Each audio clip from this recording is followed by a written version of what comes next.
राष्ट्रवादीच्या कार्यालयामध्ये दाखल झालेले आहेत आणि राष्ट्रवादीचे कार्यालय ईडीच्या कार्यालयापासून केवळ हाकेच्या अंतरावर आहे। याच कार्यालयात शरद पवार आणि खासदार सुप्रिया सुळे उपस्थित आहेत।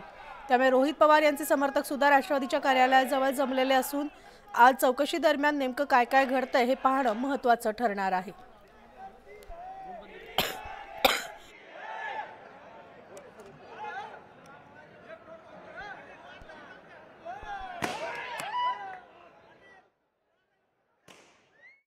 राष्ट्रवादी कार्यालय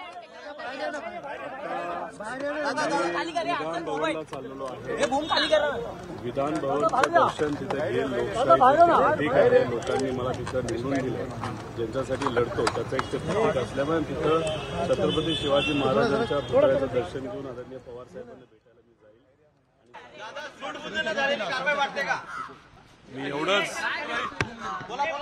मी एवढंच आपल्या सर्वांना सांगेल, अधिकाऱ्यांचं काम करत असतात। अधिकाऱ्यांनी आजपर्यंत जे काही कागदपत्र माहिती आम्हाला मागितलेली आहे ती आम्ही दिलेली आहे। आज मला इथं बोलावलं आहे तर मी तिथं जाऊन जी माहिती द्यायची आहे आजपर्यंत दिलेली परत एकदा ती माहिती देईल, त्यांच्याशी संवाद साधेल, चर्चा करेल। त्यामुळे अधिकाऱ्यांच्या बाबतीत बोलायचं झालं तर ते त्यांचं काम करतात। याच्यामागे काय विचार, कुठली शक्ती आहे हे आज तरी मला सांगता येणार नाही, पण सामान्य लोकांची चर्चा केल्यानंतर कुठं ना कुठं तरी सर्वच लोक, जे काही युवा संघर्ष यात्रा असेल आणि जो काय आम्ही आवाज एका मोठ्या बलाढ्य शक्तीच्या विरोधात सामान्य लोकांच्या वतीने उठवत आहे, कदाचित त्यामुळेच ही कारवाई झाली असावी असं लोकांचं मत आहे। पण तुम्ही मला विचारलं तर अधिकाऱ्यांचं काम करत आहेत।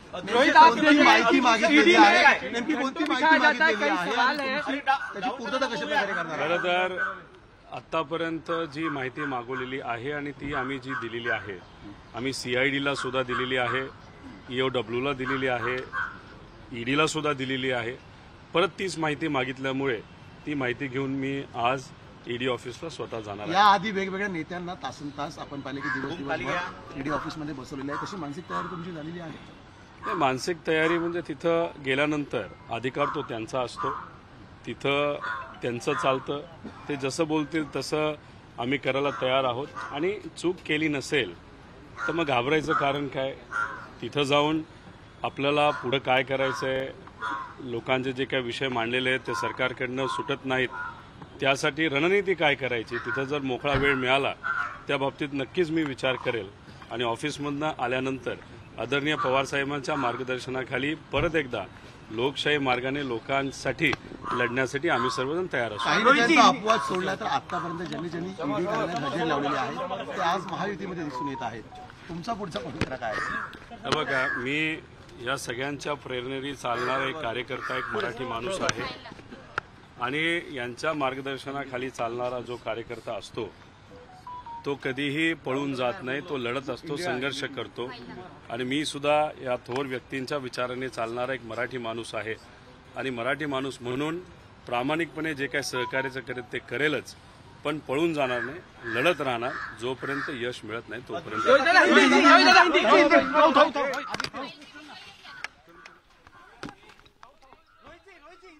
तर आपण पाहिलं रोहित पवार यांनी प्रसार माध्यमांना प्रतिक्रिया दिलेली आहे। रोहित पवार आता आपल्या ज्या ठिकाणी वास्तव्यास होते त्या ठिकाणाहून क्या चीज आप साथ में लेके जा रहे हैं, सारे डॉक्यूमेंट्स आपके साथ हैं? एक तो बहुत सारी फाइल्स मैं लेके जा रहा हूँ, जो भी डॉक्यूमेंट्स ईडी के ऑफिस और उनके अधिकारियों ने मांगे वो सब लेके जा रहा हूँ। उसी के साथ वो जो भी पूछेंगे उसको मैं उत्तर दूंगा और जो भी सपोर्ट करना है वो सपोर्ट मैं वहाँ पे करूंगा। बस क्या कहीं ना कहीं टैक्टिक्स है प्रेशर करने की, जिस तरह से लगातार ईडी के नाम पे ऑपोजिशन लगातार आरोप लगा रही है कि पॉलिटिकली अगर के साथ में शामिल हो गई है ईडी। अगर आप ईडी के अधिकारी के बारे में बोले तो वो उनका काम कर रहे हैं, उनके खिलाफ मेरा कुछ भी नहीं है। मैं तो हर वक्त उनको सपोर्ट करने के लिए सोचता हूँ और अभी सपोर्ट भी करूँगा। अगर जो हमारे विरोध में जो लोग हैं पॉलिटिकली, उनका अगर कहना है कि इस बंदे पे प्रेशर डाला जा सकता है तो शायद वो भूल गए मैं मराठी मानुस हूँ, मैं डरता नहीं। और अगर प्रेशर डालने के लिए ये सब कुछ हुआ है तो एक गलत बंदे पे उन्होंने ये एक्सपेरिमेंट किया है, ऐसे मुझे बोलना कहीं पड़ा। सवाल यह है कि डर है, कहीं ना कहीं ना कहीं कहीं डर अब है, तक सर। अरेस्ट भी कर लेते अरेस्ट कर हैं सकते हैं, कहीं ना संजय कहीं डर है राउत जहन में। को या नवाब मलिक के बारे में हमने हमने पिछली यही बार भी देखा है। देखा है, काफी लीडर्स को बुलाया जाता है। देखो फिर ऐसे लोगों को लग रहा है कि वहाँ पे शायद अरेस्ट भी हो सके। मैंने गलत तो कुछ किया नहीं, मैं जो भी डॉक्यूमेंट वो मांगेंगे वो देने वाला हूँ, तो अरेस्ट का प्रश्न आता नहीं। लेकिन अगर जो भी वो उनके प्रोसीजर के हिसाब से करेंगे, फिर हमको न्याय व्यवस्था जो है कोर्ट, उसके माध्यम से रिलीफ लेना पड़ेगा, लेकिन लड़ना तो पड़ेगा। धन्यवाद। दादा एक फोटो